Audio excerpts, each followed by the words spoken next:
Nylepi doma. Napisył Eugeniusz Pryćkłewści.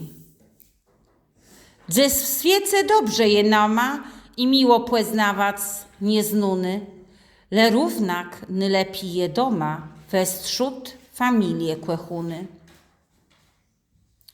Tam matka i łejc lubłetny, rodny łedzin derchniecą. Syn, córka, starce ziewłetny, przykładną łądźbą świecą. Dzemłecny rodzeznów są łegnie, miłotę trzymy stałuchec. Do zemi tegłe nic nie przegnie, kto tak stywiu ziecygłe cheć. I choć świata malęci na schłoscu blusfarny ma siermelca i z milą płeżutny cieręci, jeś wiedno cias je namesla.